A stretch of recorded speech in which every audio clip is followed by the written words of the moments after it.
Good morning, student. Welcome in 10th English classroom. I am Mrs. Vandana Gamne from Hindi Madhyamik Vidyalaya Nasik, which is run by Krantiveer Vasantrao Narayan Rao Naik education society Nashik. बच्चों, आज हम लोग grammar शुरू कर रहे हैं. Grammar में सबसे महत्वपूर्ण पार्ट जो है वो टेंस शुरू कर रहे हैं. एक्चुअली हमारा टेंस 9th में हो चुका है, लेकिन फिर भी आगे का सारा ग्रामर शुरू करने से पहले मैं टेंस से शुरू करना चाहूँगी. बेसिक कंसेप्ट तो हम लोगों ने लास्ट लेक्चर्स में सब कवर कर लिए थे. नाउन, वर्ब, एडजेक्टिव, उसके बाद एडवर्ब, ये सब कंसेप्ट हम लोगों ने क्लियर कर लिए हैं. आज हम लोग टेंस की तरफ जा रहे हैं. तो क्या होता है ये टेंस? टेंस का मतलब जो होता है कि वर्ब जो होता है, वर्ब मतलब क्रिया, वो हमें कब घटना हुई है वो बताने का जब कार्य करती तो उसे हम लोग क्या कहते हैं? टेंस कहते हैं. तो वर्ब मतलब क्रिया. क्रिया कब हुई? क्रिया अगर आज हुई है तो प्रेजेंट टेंस होता है. क्रिया कल हुई है तो क्या होगा?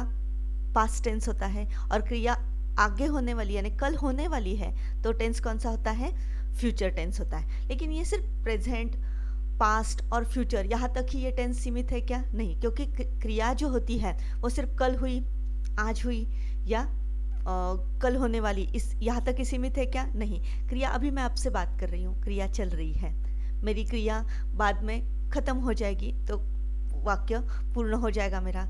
और क्रिया आगे होने वाली या फिर क्रिया आगे होने वाली है तो क्रिया फ्यूचर टेंस में प्रोग्रेसिव में दिखा सकते हैं हम लोग. तो ये अलग अलग पार्ट्स जो है वो हम किसके द्वारा दिखा सकते हैं? टेंस के द्वारा दिखा सकते हैं. तो टेंस के जो 4 सब पार्ट्स है वो भी हम लोग देखेंगे. तो आज सबसे पहले हम लोग किसकी तरफ जा रहे हैं?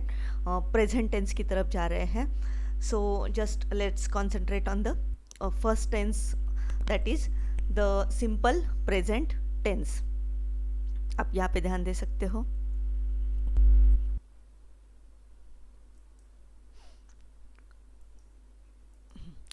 तो अभी देखिए आपके सामने चित्र है टेंस का. The present tense.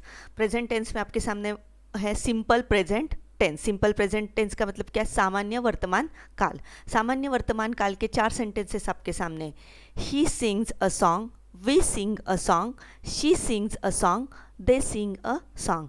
अब कोई भी सेंटेंस जो होता है वो 3 पार्ट से बनता है. फिर आगे हम लोग उस सेंटेंस को कितना भी बढ़ा सकते हैं. फर्स्ट उसमें क्या आता है? सब्जेक्ट आता है. सब्जेक्ट मतलब वाक्य का कर्ता. यहाँ पे ही जो है वो क्या है? सब्जेक्ट है. वो वाक्य का क्या है? कर्ता है. फिर उसके बाद आ रहा है सिंग्स. सिंग्स क्या है? क्रिया है. वर्ब है, वर्ब. सिंग्स क्या है? वर्ब. सिंग्स मतलब गाना. गाने की क्या है? क्रिया है. गाना किस पर हो रहा है? गाने की क्रिया किस पर हो रही है? गाने पे हो रही है. मतलब सॉन्ग क्या है? ऑब्जेक्ट है.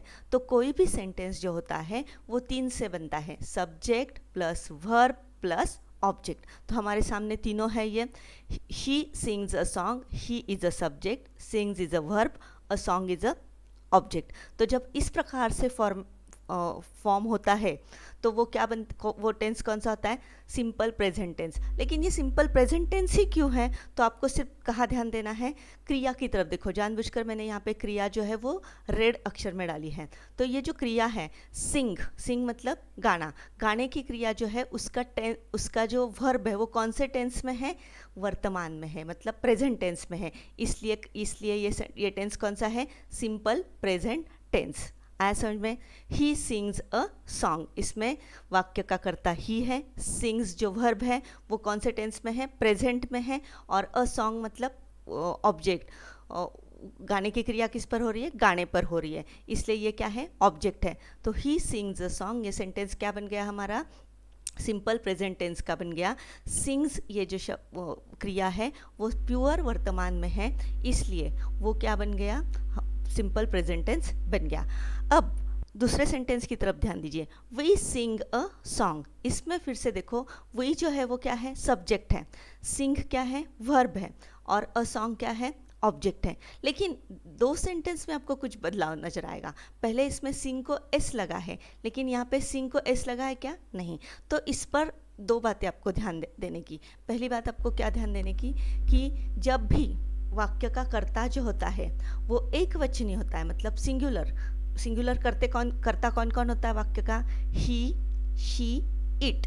ही मतलब वह, शी मतलब लड़की है वह, और इट मतलब वह यह वो भी क्या है, जो लड़का लड़की ने दूसरी चीज़ के लिए हम लोग जब ईट यूज़ करते हैं, वो प्राणी पशु पक्षी इनके लिए यूज़ कर सकते, वस्तुओं के लिए भी ईट यूज़ कर सकते, तो ये सब क्या है, एक वचनी है। इसलिए एक वचनी जब कर्ता होता है तो क्रिया के बाद क्या लगता है, यहाँ पे दिख रहा है आपको, एस लगता है, रहेगा याद। लेकिन दूसरे सेंटेंस में अगर आप देखोगे तो सिंह को एस नहीं लगा है। क्यों नहीं एस लगा, क्योंकि उसका जो कर्ता है यहाँ पे आपको दिख रहा है, वो कर्ता जो है वो क्या है, वही है। तो इससे क्या समझ में आता है कि जब वाक्य का कर्ता जो होता है वो बहुवचनी होता है। बहुवचनी कर्ता कौन से होते हैं, हम लोगों ने देखे हैं बहुवचनी कर्ता, आई, वी, यू एंड दे।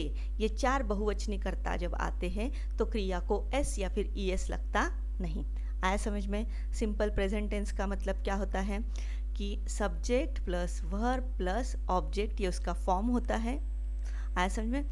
और उसके बाद क्रिया को एस या फिर ई एस कब लगता है, जब वाक्य का कर्ता एक वचनीय होता है तो क्रिया को एस या फिर ई एस लगता है। और वाक्य का कर्ता जो है वो बहुवचनीय होता है, जैसे आई, वी, यू, दे, तो उसको एस लगता नहीं। तो आया समझ में। तो नेक्स्ट सेंटेंस है, हम लोग सिर्फ इसके लिए उदाहरण के लिए लिया है मैंने, she sings a song. She करता क्या है, एक वचनीय, इसलिए सिंग को क्या लग गया, S. She sings a song. दूसरा अगला है दे सिंग अ सॉन्ग। इसमें से दे जो है वो क्या है, बहुवचनी है, इसलिए इसको एस लगा क्या, क्रिया को नहीं। ये क्या सेंटेंस बन गया, दे सिंग अ सॉन्ग। आया समझ में। अभी हम लोगों ने क्या देखा, सिंपल प्रेजेंट टेंस। तो सिंपल प्रेजेंट टेंस का फॉर्म क्या है, subject plus verb plus object, ये उसका क्या है, फॉर्मूला है। आया समझ में। गणित में जैसा फॉर्मूला होता है वैसे टेंस का भी ये फॉर्मूला हमें याद रखना है, subject plus verb plus object. तो अभी बच्चों हम लोग नेक्स्ट टेंस की तरफ चलते हैं। नेक्स्ट टेंस, तो अभी हम लोग नेक्स्ट टेंस की तरफ आए हैं। अगला टेंस है हमारा present progressive tense. Present tense ही है लेकिन उसकी क्रिया क्या है, प्रोग्रेसिव है। प्रोग्रेसिव मतलब क्रिया चल रही है। क्रिया चल रही है वो किससे पता चलता है, जरा ध्यान दीजिए। सेंटेंस, पहला सेंटेंस हम लोगों ने क्या लिया था, ही सिंग्स अ सॉन्ग्स, बराबर है। लेकिन यहाँ पे आपको कुछ अलग दिख रहा है। ही वाक्य का कर्ता है, इज टू बी का रूप है, फिर सिंग जो है ये मुख्य क्रिया है। मुख्य क्रिया को क्या लग गया है, आईएनजी लगा है। सिंग प्लस आईएनजी मतलब क्या है, singing a song. Is plus ING जब भी वाक्य में आता है, किसी भी वाक्य में जब टू बी का रूप प्लस वर्ब को आईएनजी लगता है तो वो कौन सा टेंस रहता है, प्रेजेंट प्रोग्रेसिव टेंस रहता है। आया समझ में। He is singing a song, इसमें क्या हुआ है, वाक्य का करता है ही, टू बी का रूप क्या है, इज, सिंग मुख्य क्रिया, उसकी क्रिया को क्या लग गया है, आईएनजी, और अ सॉन्ग ये ऑब्जेक्ट है। Subject plus to be plus verb plus ING plus object, यह क्या हो गया है, प्रेजेंट प्रोग्रेसिव टेंस का फॉर्मूला हो गया। आया समझ में। हाँ, अब यहाँ पे मैंने इज लगाया है। अब नेक्स्ट सेंटेंस में आप देखोगे we are singing a song. अब इसमें देख सकते हो वाक्य का कर्ता कौन है, वी है। उसके बाद टू बी का रूप क्या आया है, आर आया है। उसके बाद वर्ब कौन सा है, सिंग को क्या लगा है, आईएनजी लगा है, और अ सॉन्ग। तो अभी आपको समझ में आया होगा कि यहाँ पे मैंने इज लगाया है और यहाँ पे आर लगाया है। तो यहाँ पे इज क्यों है और यहाँ पे आर क्यों है, तो जैसे पहले नियम बताया था आपको कि he she it, he she it ये क्या है, एक वचनी वाक्य के कर्ता है। कर्ता मतलब डूअर ऑफ द एक्शन, जो हम लोग क्रिया करने वाले हम है ना। ही मतलब वह, शी मतलब वो, ये क्या है, हम लोग हैं। तो ये जो करता है, तो कर्ता एक वचनी होता है, मतलब अकेला होता है, सिंगल होता है। तब टू बी का रूप भी कौन सा लगता है, इज लगता है। कौन से टेंस में इज लगता है, प्रेजेंट टेंस में। प्रेजेंट टेंस में ही शी इट के बाद टू बी का रूप कौन सा आता है, इज। लेकिन यहीं पे जब कर्ता जो है हमारा वो बहुवचनी होता है। बहुवचनी कौन सा है, आई, वी, यू, दे, ये बहुवचनी करता है। तो इनके बाद क्या लगता है, टू बी का रूप आर लगता है। यहाँ पे टू बी का रूप कौन सा लगेगा, आर। वी आर, सिंग को आईएनजी लगेगा, we are singing a song. तो आपको प्रेजेंट प्रोग्रेसिव टेंस के लिए दो बातें क्या याद रखने की है, टू बी का रूप आता है और वर्ब को आईएनजी लगता है। किसी भी वाक्य में जब कर्ता के बाद टू बी का रूप आता है प्रेजेंट टेंस का और वर्ब को आईएनजी लगता है तो वो कौन सा होता है? Present progressive tense. तो टू बी के रूप तो हम लोगों ने देखे, वर्तमान काल के टू बी के रूप कौन से होते हैं? Am, is, are. तो एम तो आई के बाद लगता है, एम थोड़ा अलग है। आई बहुवचनी होते हुए भी आई के बाद प्रेजेंट टेंस में क्या लगता है? एम लगता है। और इज कब लगता है? ही, शी और इट रहता है वाक्य का कर्ता तो इज लगता है। और आर कब लगता है? वी, यू, दे, इनके बाद क्या लगता है? आर लगता है। तो फॉर्मूला समझ में आया? Subject plus to be plus verb plus ING plus object, ये जो फॉर्मूला है वो किसका है? प्रेजेंट प्रोग्रेसिव टेंस का है। ऐसा समझ में? अगला सेंटेंस है देखो, she is singing a song, बराबर है। तो ये कौन सा ये क्या है? इज क्यों लगा है? क्योंकि यहाँ पे शी है। फिर उसके बाद they are singing a song, they के बाद क्या लगा है? आर लगा है क्योंकि प्लूरल है। तो बच्चों समझ में आया? प्रेजेंट प्रोग्रेसिव टेंस मतलब क्रिया चल रही है। अब उसके और भी उदाहरण आप ले सकते हो, जैसे कि मैंने टीचर इज टीचिंग ग्रामर, क्रिया चल रही है ना। यू आर लिसनिंग, आप क्या कर रहे हो? सुन रहे हो। यू आर स्टडिंग, आप क्या कर रहे हो? स्टडी कर रहे हो। तो ये सारे कौन से टेंस के ये है उदाहरण है? Present progressive tense. इसको हम लोग कंटिन्यूस टेंस भी कहते हैं। आया समझ में? अब नेक्स्ट टेंस की तरफ हम लोग मुड़ते हैं। अगला टेंस जो है वो है हमारा प्रेजेंट परफेक्ट टेंस। अब छोटी छोटी बातें याद रखने की है इनमें से। प्रेजेंट परफेक्ट टेंस में वाक्य का कर्ता फिर से वही लिया मैंने, ही एक वचनी करता है। उसके बाद जब वाक्य सेंटेंस परफेक्ट टेंस होता है मतलब क्रिया पूर्ण हो चुकी है, क्रिया पूर्ण हो चुकी है। पहले इसमें क्या था? क्रिया चल रही है, यहाँ पे क्रिया क्या हो गई है? पूर्ण हो चुकी। ही हैज़ संग अ सॉन्ग, लेकिन यहाँ पे मैंने हैज़ भी लगाया है और संग भी लगाया। अब ये संग क्या है? सिंग जो है लिया था हम लोगों ने क्रिया, सिंग क्रिया का थर्ड फॉर्म है। थर्ड फॉर्म मतलब सिंग, सैंग, संग, बराबर समझ में आ रहा है ना? थर्ड फॉर्म, वर्ब का तीसरा रूप, उसे हम लोग यहाँ पे क्या किया? वर्ब का थर्ड फॉर्म लिया है। तो प्रेजेंट परफेक्ट टेंस में क्या होता है? क्रिया कर्ता के बाद हैज़ या फिर हैव लगता है और उसके बाद वर्ब का थर्ड फॉर्म लगता है और ऑब्जेक्ट रहता है। ऐसा समझ में? तो यहाँ पे जैसे हम लोगों ने देखा कि एक वचनी करता है ही, शी, इट, तो उसके बाद क्या लगेगा? हैज़ लगेगा। और बहुवचनी करता है आई, वी, यू, दे, तो क्या लगेगा? हैव लगेगा। लेकिन अब प्रेजेंट परफेक्ट टेंस है तो वर्ब का थर्ड फॉर्म ही रहेगा। वर्ब का थर्ड फॉर्म यहाँ पे क्या है? सिंग फर्स्ट फॉर्म था, सैंग सेकंड फॉर्म था और संग जो है वो थर्ड फॉर्म है। सिंग वर्तमान में है, सैंग पास्ट में है मतलब भूतकाल में है और संग थर्ड फॉर्म में है उसका। तो आया समझ में? तो प्रेजेंट परफेक्ट टेंस के लिए क्या यूज़ किया जाता है? सब्जेक्ट प्लस हैज़ या फिर हैव प्लस वर्ब का थर्ड फॉर्म प्लस ऑब्जेक्ट। आया समझ में? अब ही, शी, इट रहा तो हैज़ लगेगा, आई, वी, यू, दे रहेगा वर्ब करता तो क्या लगेगा? हैव लगेगा। अब अगला सेंटेंस भी देखो, शी हैज़ संग अ सॉन्ग, शी एक वचनी है, हैज़ इसलिए हैज़ लगा, वर्ब का थर्ड फॉर्म संग और ऑब्जेक्ट क्या है? सॉन्ग। दे हैव संग अ सॉन्ग, तो दे मतलब वाक्य का कर्ता क्या है? बहुवचनी, वे, उन्होंने हैव मतलब दे के बाद क्या लगता है? परफेक्ट है इसलिए क्या लगा? हैव लगा और वर्ब का थर्ड फॉर्म संग अ सॉन्ग। परफेक्ट के लिए याद क्या रखना है आपको? हैज़ या फिर हैव प्लस वर्ब का थर्ड फॉर्म। आया समझ में? प्रेजेंट परफेक्ट टेंस क्या आता है? प्रेजेंट परफेक्ट टेंस मतलब क्रिया पूर्ण हो चुकी है कुछ भी पढ़ाने की। जैसे टीचर हैज़ टॉट ग्रामर, मैंने ग्रामर पढ़ाया, अब क्रिया पूर्ण हो चुकी है। यू हैव स्टडीड ग्रामर, आपने ग्रामर पढ़ा, बराबर है, क्रिया पूर्ण हो चुकी है। अब और भी इसके आप और सेंटेंसेस बना सकते हो। अब हम लोग नेक्स्ट टेंस की तरफ चलते हैं। नेक्स्ट एंड लास्ट टेंस जो है हमारे सामने वो है प्रेजेंट परफेक्ट प्रोग्रेसिव टेंस। अब प्रेजेंट ही है, परफेक्ट भी है और प्रोग्रेसिव भी है, क्रिया पूर्ण होकर चल रही है। प्रोग्रेसिव मतलब चल रही है क्रिया। अब इसके लिए क्या होता है ज़रा ध्यान दीजिए। ही मतलब वाक्य का कर्ता, परफेक्ट है इसलिए क्या लिया हम लोगों ने, हैज़, बराबर है, पहले इसमें देखा था ना, हैज़ लिया। अब प्रोग्रेसिव मतलब क्रिया चल रही है, वो किससे पता चलता है, वाक्य में जब बिन प्लस वर्ब को आईएनजी लगता है तो वो कौन सा टेंस होता है, प्रेजेंट परफेक्ट प्रोग्रेसिव टेंस। रहेगा याद, इसमें ज़्यादा याद रखने की चीज़ें कुछ भी नहीं है। वाक्य का कर्ता आया है, एक वचनी आया तो हैज़, बहुवचनी आया तो हैव, रहेगा याद। और बाकी इसमें सेम रहेगा, बिन सब में लगता है, एक वचनी रहा तो भी बिन लगेगा, बहुवचनी रहा तो भी बिन लगेगा। और वर्ब को यहाँ पे क्या लगता है, आईएनजी। क्यों वर्ब को आईएनजी लगता है, क्योंकि परफेक्ट होते हुए भी क्रिया क्या है, प्रोग्रेसिव है। प्रोग्रेसिव मतलब क्रिया चल रही है, इसे कंटिन्यूस टेंस भी कहते हैं, प्रेजेंट परफेक्ट कंटिन्यूस टेंस भी कहा जाता है। तो वर्ब को जब आईएनजी लगता है तो वो क्रिया कंटिन्यूस होती है या फिर प्रोग्रेसिव होती है।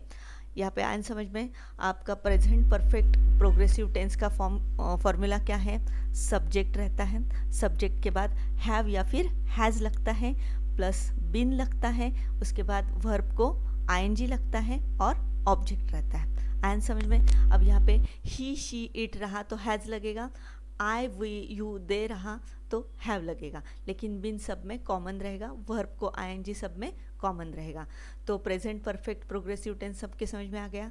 क्या है इसमें, वाक्य का कर्ता मतलब सब्जेक्ट प्लस हैव या फिर has plus been plus verb plus ING plus object, ये रहा हमारा प्रेजेंट परफेक्ट प्रोग्रेसिव टेंस। अगला सेंटेंस देखो, we have been singing a song, she has been singing a song, they have been singing a song. अब इसमें आप कैसे कर सकते, I have been teaching a lesson. You have been learning a lesson. और भी अब बहुत सारे सेंटेंसेस हैं। मिनिमम ये टेंस पढ़ने के बाद मिनिमम आप कितने टेंस वाक्य बनाओ, एक 4-5 वाक्य तो बनाओ। तो आई होप बच्चों आज हम लोगों ने जो टेंस लिया है, कौन सा, प्रेजेंट टेंस लिया। तो प्रेजेंट टेंस के हम लोगों ने बाकी रूप भी देखे, सिंपल प्रेजेंट टेंस देखा, फिर उसके बाद सिंपल प्रेजेंट टेंस का फॉर्मूला क्या था, subject plus verb plus object. ये कौन सा, किसका फॉर्मूला था, सिंपल प्रेजेंट टेंस का। उसके बाद हम लोगों ने कौन सा टेंस देखा, प्रेजेंट कंटिन्यूस टेंस या फिर present progressive tense. Present progressive tense का फॉर्मूला क्या था, subject plus to be plus verb plus ING plus object. ये कौन से टेंस का फॉर्मूला था, ये प्रेजेंट प्रोग्रेसिव टेंस का फॉर्मूला था। उसके बाद हम लोगों ने देखा प्रेजेंट परफेक्ट टेंस। अब प्रेजेंट परफेक्ट टेंस में हम लोगों ने क्या कौन सा फॉर्मूला देखा, सब्जेक्ट प्लस हैव या फिर हैज़ प्लस वर्ब का थर्ड फॉर्म प्लस ऑब्जेक्ट। ये किसका फॉर्मूला है, प्रेजेंट परफेक्ट टेंस का।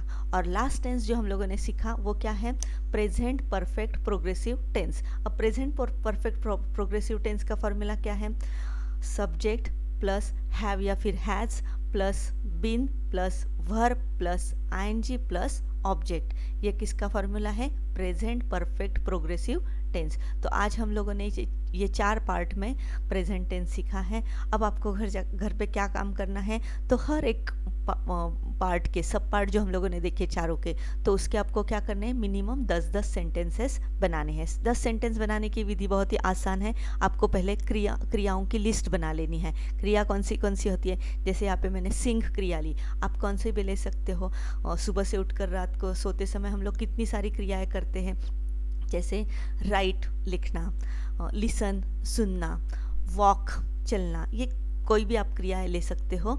और इन क्रियाओं को करता तो आपके पास है ही, और इस सारे फॉर्मूला में डाले तो आपका क्या तैयार होगा, सेंटेंस होगा। लेकिन एक ही बात याद रखने की, अगर आपको ऑब्जेक्ट नहीं मिल रहा है तो ऑब्जेक्ट ढूंढने का एक बहुत आसान तरीका होता है। उसमें आपको क्या करना है कि क्रिया को क्या सवाल पूछा, कि जैसे ही सिंग्स अ सॉन्ग, ये वाक्य था, तो इसमें आपने क्रिया को क्या सवाल पूछा, ही सिंग्स, उसने गाया, क्या गाया, गाना। ही लिसन्स, उसने सुना, क्या सुना, गाना। ही लिसन्स अ सॉन्ग्स। उसके बाद आई ईट, मैंने खाया, क्या खाया, अ मैंगो। बराबर ऑब्जेक्ट कैसे मिलता है, समझ में आया। ऑब्जेक्ट प्राप्त करने की बहुत आसान तरीका होता है, क्रिया को आप क्या सवाल पूछें तो आपका ऑब्जेक्ट आपके सामने तैयार होता है। तो बच्चों हम लोग फिर से कल मिलेंगे। नेक्स्ट टेंस रहेगा हमारा पास्ट टेंस। तो तब तक के लिए धन्यवाद। आपको आपके लिए एक काम है कि आपको मिनिमम 10 सेंटेंसेस बनाने हर एक के, और ग्रामर एक मैथ्स जैसा होता है कि अगर आप इसके जितनी प्रैक्टिस करोगे पक्का हो जाएगा। मेरे पढ़ाने से सिर्फ कुछ होगा नहीं, इसके लिए आपको प्रैक्टिस की ज़रूरत होती है। तो फिर कल फिर से मिलेंगे हम लोग नेक्स्ट टेंस पास्ट टेंस के साथ। तब तक के लिए धन्यवाद।